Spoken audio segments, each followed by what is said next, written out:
The mistake I see is that we're entrepreneurs. We want variety. We want to change things up. So we change the offer. We create a brand new program. We start from scratch again. You want to know the number one thing that will slow your growth as an entrepreneur? Starting over all the time. I'm Amy Porterfield, ex-corporate girl turned CEO of a multi-seven-figure business. But it wasn't all that long ago that I lacked the confidence, the budget, and the time to focus on growing my small but mighty business. Fast forward past many failed attempts and lessons learned, and you'll see the business I have today. One that changes lives and gives me more freedom than I ever thought possible. One that used to only exist as a daydream. I created the Online Marketing Made Easy podcast to give you simple, actionable, step-by-step strategies to help you do the same. If you're an ambitious entrepreneur or one in the making who's looking to create a business that makes an impact and a life you love, you're in the right place, friend. Let's get started.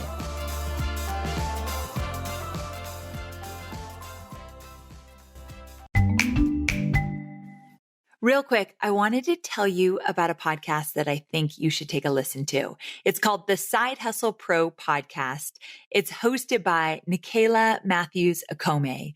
And this podcast is part of the HubSpot Podcast Network, the audio destination for business professionals.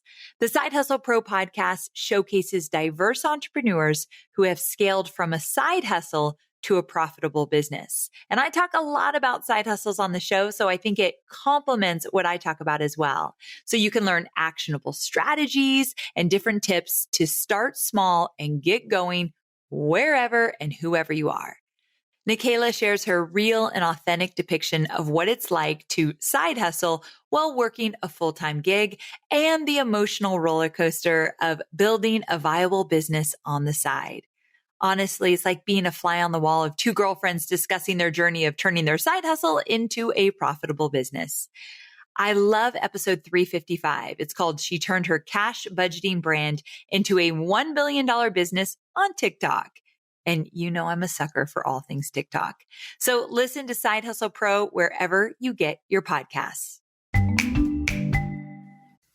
Well, hey there, Amy here. Welcome back to another episode of Online Marketing Made Easy. Today, I actually have a really special treat for you. So here's the deal. I recently spoke at an event called Powerhouse Women. It was incredible. And for the gentlemen listening right now, stay with me because I think you're going to find this just as valuable. But it was this incredible event, female entrepreneurs looking to up-level. And there were several speakers there. The event is put on by my friend Lindsey Schwartz, and she invited me, Ronnie Brown, and Lori Harder to sit on a panel and record a podcast episode live that each of us are going to be sharing on our podcast like I'm doing here with you now.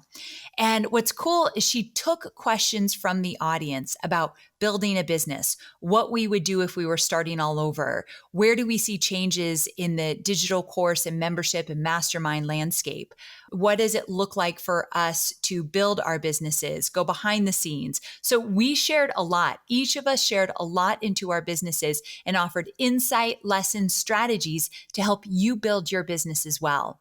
And it was really cool because each of us had different perspectives and different ideas in terms of helping you build your business. So you're not just going to hear from one person, but you get to hear from all four of us. So again, we did this at the lunch hour on stage where it was a live audience, which is really fun. And then from there, we decided we were all going to post it on our own podcast to share the goodness. And that's exactly what we're doing here. I think you're going to love every single minute of this podcast. It's unique, it's different, it's fun, and it's full of value. So you might not have been able to attend this event, but you just got a front row seat so that you don't miss a thing. Take a listen. As we shared, we're going to do this little bonus podcast. And yes, people are still going to be shopping the pop-up shop and all of that. And we really wanted to use this opportunity while we have literally the most brilliant minds in business and branding. We wanted to be able to give you just a little, little snippet of the genius that is within each of them. So I have some questions prepared. We did pick a couple questions that you all submitted, so we'll give you a shout out if we read your question. And since we're doing this as a podcast, I'm going to have each person go down the line and just introduce themselves, because if you're hearing this in the audio version, you don't maybe know who is speaking. So I'm going to start on the end with Lori. So just your name, what your podcast is called, and then your business or your favorite activity. Whatever you want to share. Perfect. I love eating. I'm Lori Harder, and my podcast is called Earn Your Happy. And I am also the founder of GirlCEO and love putting on live events and courses and all the things. And favorite activity is this. I'm doing it right now. Women. Yes. Hey guys, I'm Ronnie Brown. I'm the founder of GirlCEO, and also I'm the owner of Holistic, which is a plant-based beauty and feminine care brand. I love working with women and reminding women of who the hell they are. The name of my podcast is called The GirlCEO Show. Hey there, I'm Amy Porterfield. My podcast is Online Marketing Made Easy. And ultimately, I help women and men take their knowledge, know-how, and skill set and turn that into a profitable digital course. So that's like my little area of expertise. And if we haven't met, my name's Lindsey Schwartz, the founder of Powerhouse Women, host of the Powerhouse Women podcast that really exists to help women just like you get out of their own way, get into action around their big ideas. And that's really the world that all of us play in. Whether we're serving women or men or both, we really all live to see people take action on the thing that they're really on this planet to do. We also really happen to be passionate about helping people make money. Yes. I was like, I'm going to just let that marinate so that you can let that in, because here's the thing. Your vision is almost, I guarantee you, will require more financial resources than you maybe realize to make the full impact that you want to make. So we're going to field some questions that are a little bit more business, tactical, strategy. And we thought this would be a fun addition to the event, because if anyone has listened to either Lori's or my podcast, we've been doing these fun live living room sessions. Has anyone listened to the live living room sessions podcast? We can't wait to get both of you like in our actual living room sessions. This is just a very big living room. And the truth is, we did it because all of us are content creators. We all have to be constantly creating content to serve the people we want to serve. But we asked ourselves a really simple question at the beginning of this year, which was, how can we make this more fun? How can we include our communities?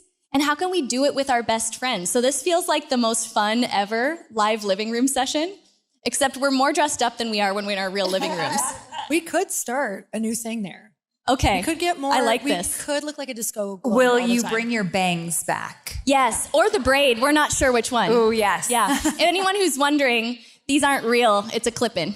Yeah. And if you're listening in audio, I have bangs. That's all you missed. Okay, so I have a question to kind of kick things off. This is what I would be wondering if I were sitting in your seats. I want to hear from each of you, and we'll start at the end with Lori. If you are starting over today, starting your business today, but you got to keep all the knowledge that you have, everything you know, what are the first 3 things that you would do to create some momentum? I feel like Amy's going to love this answer, because I would absolutely focus on an email list. I would make sure that I was figuring out what I loved to talk about, because I always want to stay in that energy of like, I would figure out maybe the 2 to 3 things, because in the beginning, I think everyone gets overwhelmed. They're like, I like this, and I like this, and I like this. And I would start putting that out on social media, building a personal brand. And from that, depending on what people liked, I would build different opt-ins to try to build my text list or email list or both. I wish I would have done that a lot earlier, because you have so many eyes when you're building your personal brand. And we just think that it's all about growing that number that we see on Facebook or on Instagram. But essentially, it's kind of like, how do you capture that when the algorithm starts to change, or when, social media goes down, or when a platform changes? So I think it's really important to not only be making sure that you're getting attention focused on what you want to potentially be doing or offering later, but then making sure you're grabbing those eyes and making sure that they're yours, so that no matter what happens in the world, you have that list to be able to talk to. And honestly, this is not even just a shameless plug, Lori and I bought Amy's list building course and we sent her a screenshot of us like Saturday school learning, because I mean really, like, there are so many resources among the people up here that you don't have to figure it out on your own. So thank you for creating that. I told them, I'm like, girls, you're way beyond this list building course, but We got so much out of it. I love that. Yeah, we really did. Ronnie, what about you? What's the first 1 to 3 things you would do if you were starting over? Yeah, so the first thing that I would definitely say is 100% the list building. I feel like I built followings on these platforms and I wasn't capturing the information of all these people that were following me. So that's the first thing. Another thing that I would say is that I have a coaching program, and I probably would have bought more coaches in on the front end versus on the back end. I think that after years go by, you're like, okay, let me bring in some coaches. But now people are so used to you. I would have edified more coaches and leaders in my program and focused on my actual curriculum and our beliefs, almost like kind of how Tony Robbins and all those other people do it, like the values of the company and the coaching versus my face. What I'm realizing now is like once you put your face out there, people just don't respond when you pull back. And they want more and more and more of you. So I would have built it as a more of a collective initially, starting from the beginning versus Ronnie Brown. I feel like what I'm hearing from that is like thinking more with the end in mind when you're starting, which is so huge. I would have thought with the end in mind. For sure. Another thing that I would have 100% done is gone harder with my personal brand and been more open to promoting products and services from my personal page. In the beginning, when I first started, I was just selling product. And I wasn't connecting with my audience in a more authentic way. Ooh, I love that. Okay, the queen of digital courses. I'm so curious to hear if there's anything different you would have done, even like what kind of business you would have started. Yes, so I totally agree with the email list. And even before that, one of the first things I would do is I would find how I'm going to create my weekly consistent content. So is it a podcast? Is it a blog? Is it a video show? Is it a weekly live Q&A? What is it that you are showing up every single week, rain or shine, and putting out your own original content? The reason why that's so important is twofold. Number one, it's going to nurture the audience you've attracted. Once someone comes into your world, they're expecting you to show up.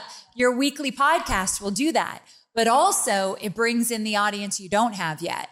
And that's how you list build. So on that podcast or video show or whatever it might be, I'm talking about my lead magnet all day long. You only need one lead magnet, a guide, a cheat sheet, a checklist, a audio file. You just need to talk about it more. Most of you have a lead magnet. You need to talk about it twice a week. Find a reel, find a way to get your lead magnet out there. So first, weekly original content. Second, talk about that lead magnet over and over again. And the third thing is I actually did have a simple offer. I think it's important to make money online fairly early so you start to feel that confidence.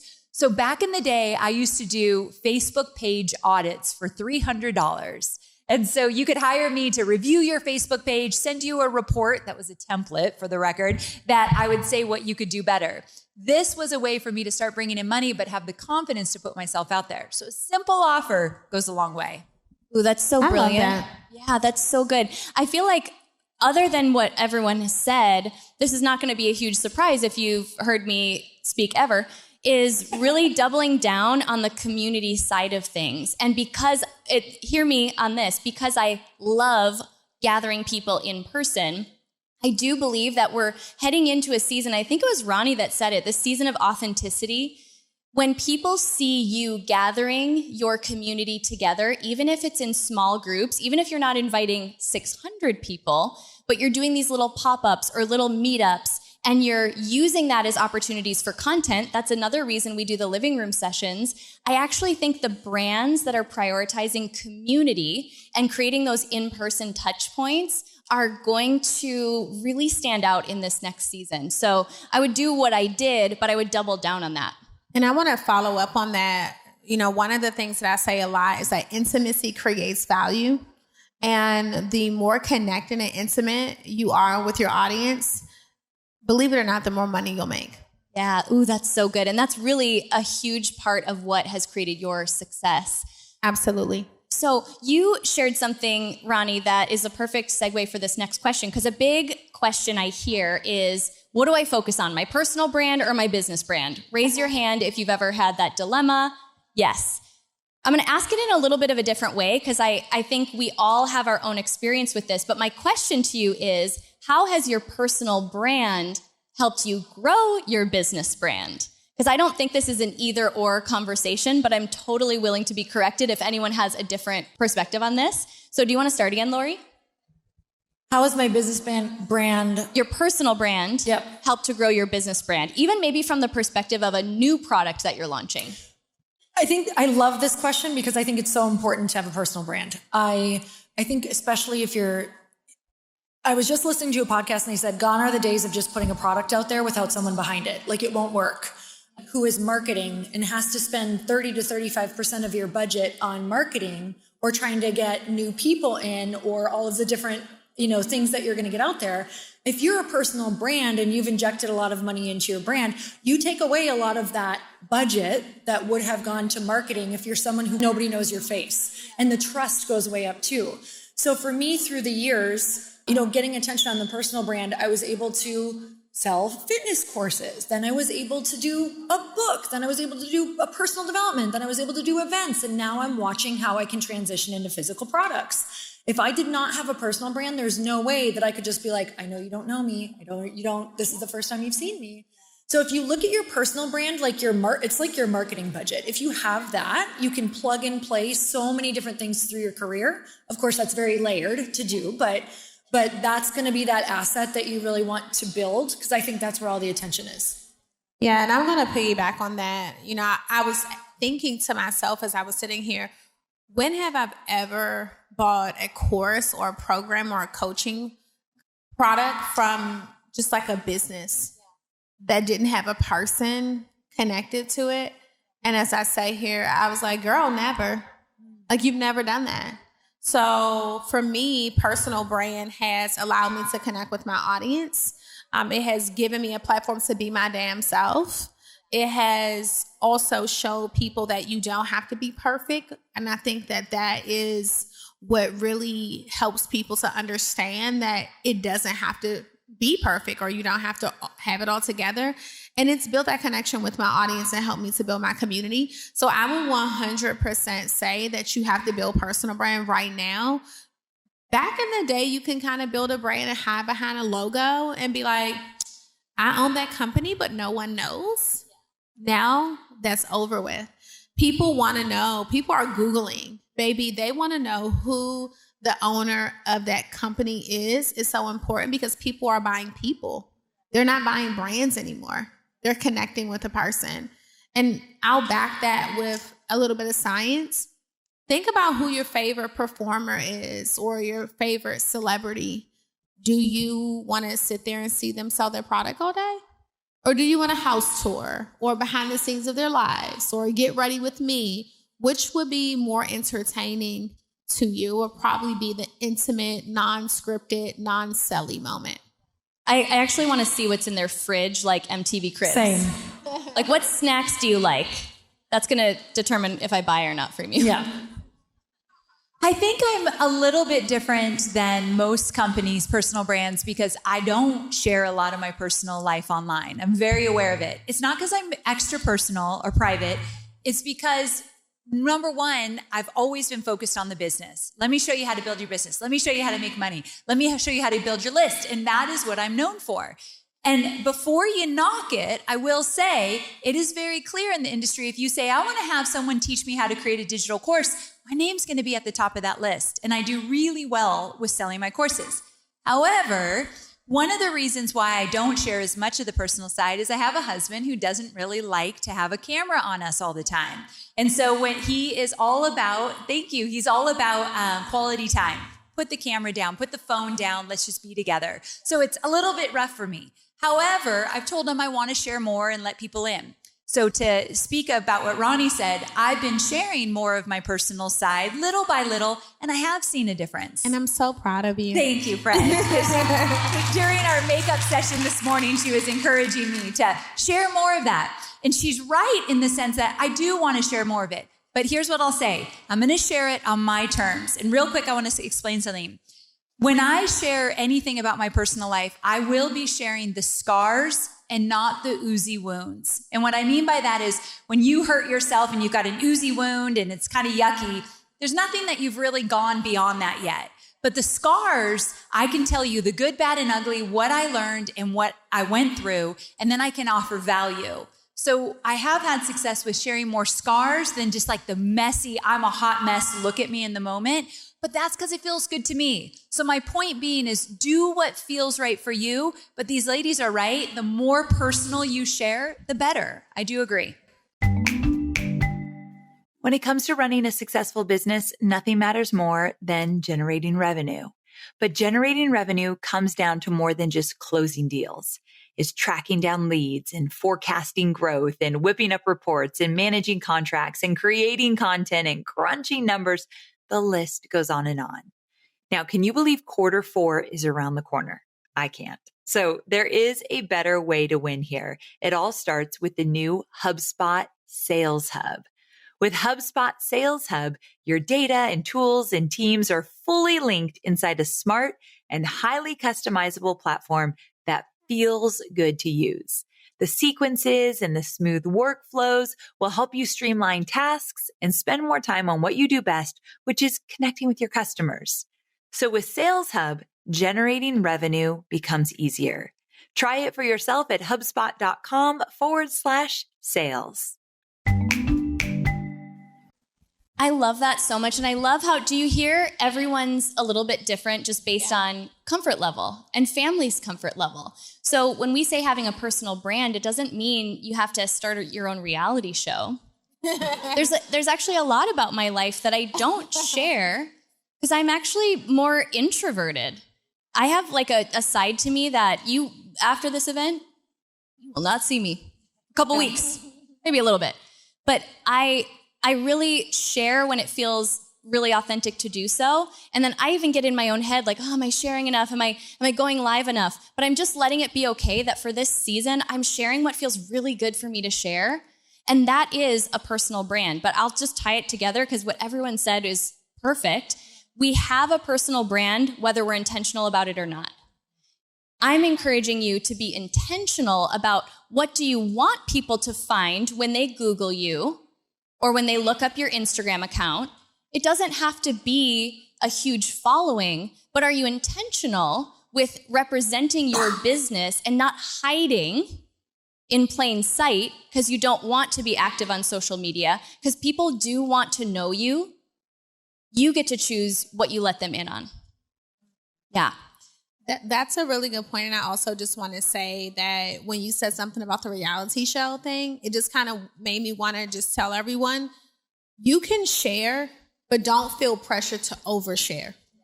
Because once you start sharing everything, it becomes a reality show and people, they're ready for season 2.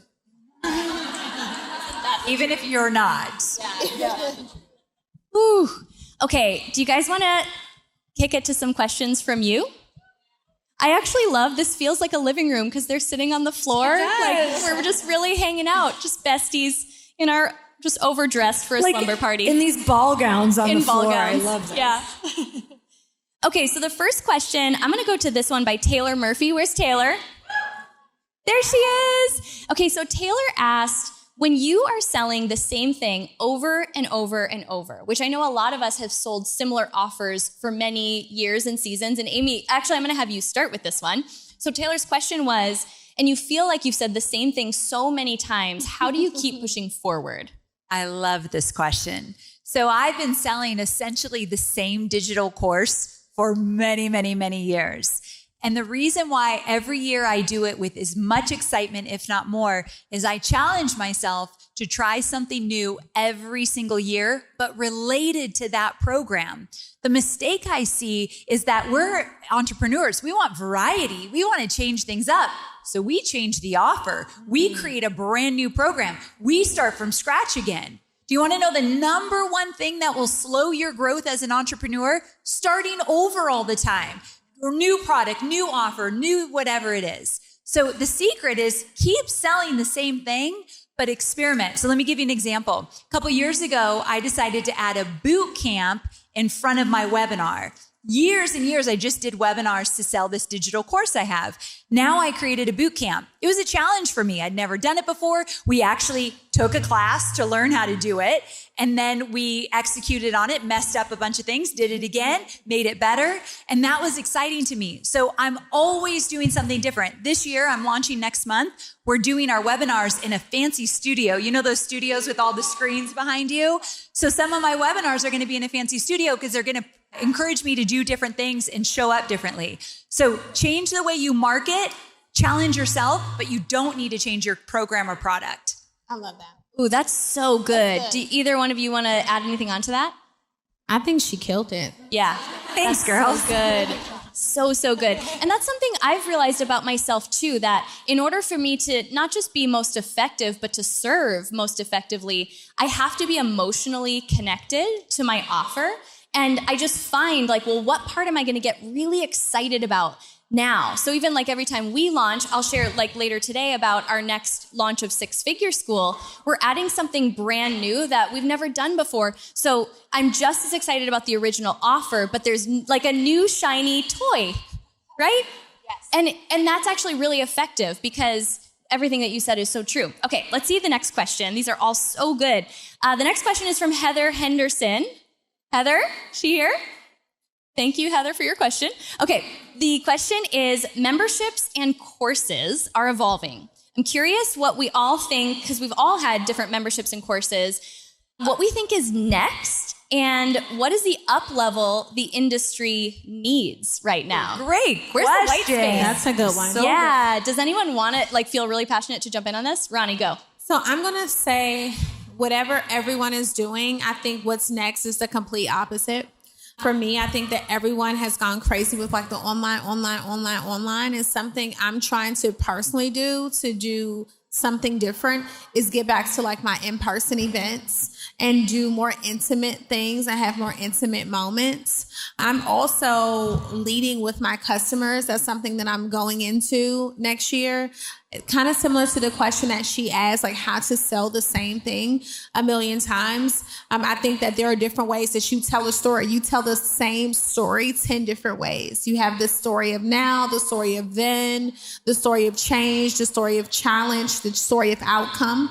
So you can do the same thing even with your customers. So even to kind of piggyback on that question while answering this question, I would suggest also going in a direction of letting your customers tell your story, right? Running ads to your customer stories that are about your product or your service or your coaching program, but now using your platform to highlight your students. It's like PR almost, right? People are paying and wanting that visibility, but they can get that through your platform versus you giving it to them. So for me, really honing in on my audience more and the people who are actually purchasing my product and seeing those results, and then doing more in-person belly to belly. Yeah, ooh, I love that. Lori, did you have something? I can't say where I think the industry is going, even though I do think you're totally correct on that. But I can say where I feel energetically things are going, and what feels really good for me, and probably good for you guys too, is more in-person things. So trying to do more events, add some in-person elements to maybe an online course. I know that when we had our online courses, Chris and I did something called Fast Foundations. It was a mix of online and in-person. And those things just, when you're in person, it's a transformation that I feel like I can't necessarily get as quickly as in person. And my community has never been tighter than when we're doing events. So you'll see us out in the world again, doing more events. I'm doing more events with Lindsey and Girlfriends, and with Chris, we're doing some events. Because I do think, and even with this new company, I'm creating, I think we're on the same page, because I'm creating things within that business to get them together. But then also the whole platform of the company is to highlight women. Like I'm really going back to my roots of even network marketing. Yep. Because what what made me run through a wall with network marketing was having no background of sales or education or anything like that. It was the acknowledgement of other people. Like I wanted acknowledgement. I wanted to feel seen. I wanted to feel a part of something. So I was like, I just understood that firsthand for me personally. Like I was willing to do anything to feel a part of community. And so I think thinking of your business from the perspective of how can I truly connect them, but also maybe get them noticed, like help lift them up, help them reach different levels within your company, like trying to have your wheels spin in terms of that. Amy, anything for you? Because you're known for courses and memberships, and I think there's still so much white space even within that. I think so. You know, I study the space and it's only growing. So the digital learning space continues to grow. But I agree, when I'm not big into doing live events like this freaks me out. However, I love being here and experiencing it. But let's say that I didn't do an event like this. And in the past, I have done it a few times. But we look for ways to have that live experience in our events more than we ever have, especially since COVID. So for example, we do accountability pods where we're getting live on Zoom and we're getting people together. So I think we're making a bigger effort for community and accountability in real time. And so that's like a baby step into the bigger things that you girls are talking about. But I 100% agree that it is leaning more toward in person. Yeah. Well, you know, I love all of that. And I think there's a balance, right? But back to, I think Ronnie really said this, is I wouldn't worry so much about like, what's the trend? What does the industry want? Your business will thrive the more you listen to your people.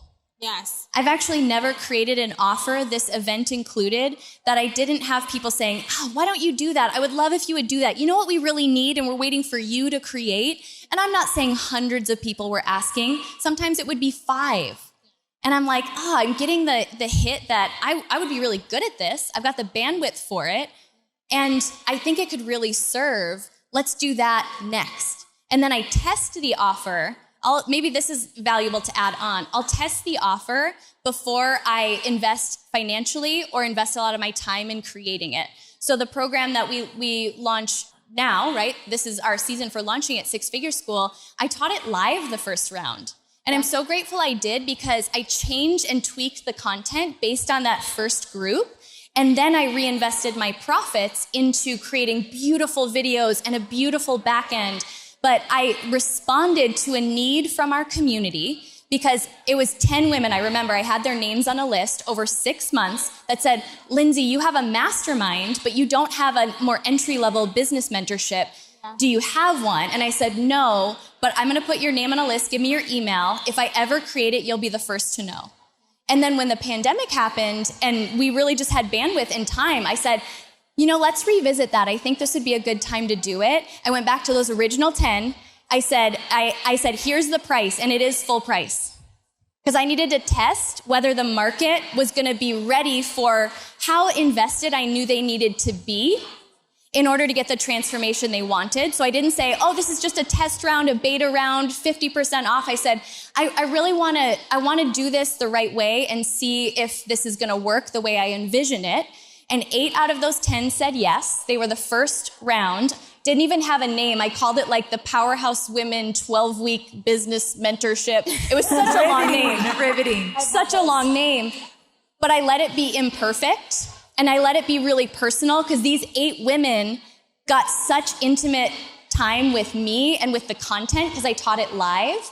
But then I had proof of concept and testimonials and money to reinvest in the back end part of it when we launched it for like the real. So don't get so caught up in what is the industry doing, what do your people want, and how can you do the smallest version of that to get you started and get feedback and refine and test until you're to the point where you're like, man, I've been selling this offer over and over. How do I just get real excited about it? And you guys, here's the thing. We had this idea and we'll see if it works in reality with, you know, like the noise in the room and all of that. But if I didn't give myself a chance to be like, you know, it'd be so fun to get these women up here, to give you extra value, do a live podcast and notice. So what we're doing here is we're all going to air this as a bonus episode on our podcast.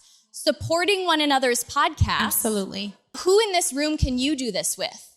Yeah. It doesn't have to be a podcast. Can you go live on each other's pages?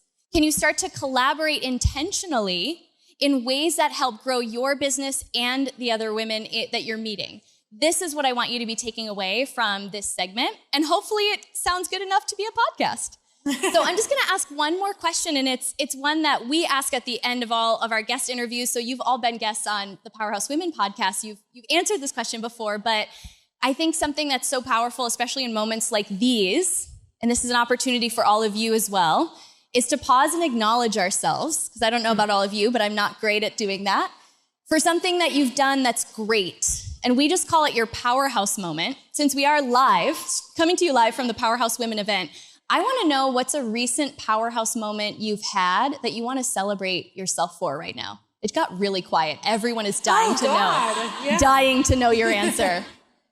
I have one. Go for it. So this is going to be a little bit of a weird one, but I was telling Ronnie when we were getting our makeup done this morning that I worked months and months and months with my team on a new coaching program. And so the goal was to hire coaches to teach people how to create and launch their digital courses. So I've never hired coaches in my life, and we did that and we trained them. We hired a sales team. My CEO did this. She's like, I don't know how to do this, but I'll figure it out. We invested money, time, effort for probably about 3 or 4 months, and we beta tested it twice, and it did well. However, I hired a consultant in my company just to see where we could streamline, and he pointed out that the work I'm already doing selling my courses, I have 2 courses in 1 membership. That's all I offer. He said, you can double down on this. You haven't done enough yet. Spend time on what's already working in your business before you add this really big thing. And so he encouraged me to kill it, not do it. And it was the hardest decision ever. I had to get the buy-in of my team who put their blood, sweat, and tears into this. But I had to also explain how much it meant to me that we take care of our team first. They were overworked at the time. Take care of the company and then maybe come back to it. So I'm proud that I was able to say, we're not going to do this. And that was hard for me. And I cried about it thank you. There were some tears involved. But we didn't do it. We're doubling down on what we're doing. And I encourage all of you to look at what's already working in your business. Do you really need something new, or do you need to focus on what's already working? So good. What about for you, Ronnie? I would say that I had my Ignite Your Brain coaching program, and it was for 6 weeks. And it kind of goes back to what you said about listening to your audience. After my students would complete the program, they were like, we want to stay connected. Or we had women that were saying, I need something that's more entry level, right? And they wanted to be able to connect with me on a more consistent basis, but some of them were just starting their businesses. So I'm like, okay, we still have GirlCEO because that's the brand overall, but let's start this membership community. And I held off on it for quite a few months and months and months and months. And they were like, just bring the GirlCEO community back. We want you. Like, we want branding, we want marketing, and we just want accountability to just do this. I'm just starting my business. Some people are like, I've been in business for 10 years, but I wasn't really putting myself out there. And then I finally just gave in. I'm like, okay, we're bringing it back. And the women have been so active in it. They're like meeting up with each other, going out to coffee, taking pictures, traveling. And I was just like, man, when you listen to your audience, it makes a difference. Sometimes you feel like, okay, what I'm doing is the right thing, but you have to understand it's not about what you want. It's about what your audience actually wants from you. Woo! That's a word. Lori, what about for you? Powerhouse moment that you've had recently? It's definitely been to pivot powerfully and make that a choice. Because I think I could have pivoted in a very different way or in a very fearful way. And it was like a true decision to pivot powerfully and say, this is going to be better than what I even thought. That's an actual choice. It wasn't like, do I know it's going to be better? No, because I can't tell the future. But that decision of we're going to make it better, I'm choosing for it to be better. And also to follow your gut. It's really easy when you get into something new. I'm very proud that I'm following my gut right now on the launch of this new product and what I think is going to be the best way that it gets out in the world. because I have a lot of people telling me what a product launch should look like and how hard it's going to be, and you should do this, and this is what everyone's doing. And I'm like, but I know what has worked for me in the past with other things. And I really feel strongly that, yes, I'm going to look at those things, but I'm also going to take this other approach that's like tapping me nonstop. So following my gut and choosing to pivot powerfully. I love that. I love that. Has this been valuable? Yes? I'm so grateful. Sharing the stage with all of you is just such a dream. And that's my powerhouse moment, is all the work that I've done on myself to become the person who is ready for this weekend. And I'm just so grateful to share it with all of you. So can we give these panelists a round of applause? We'll get a photo with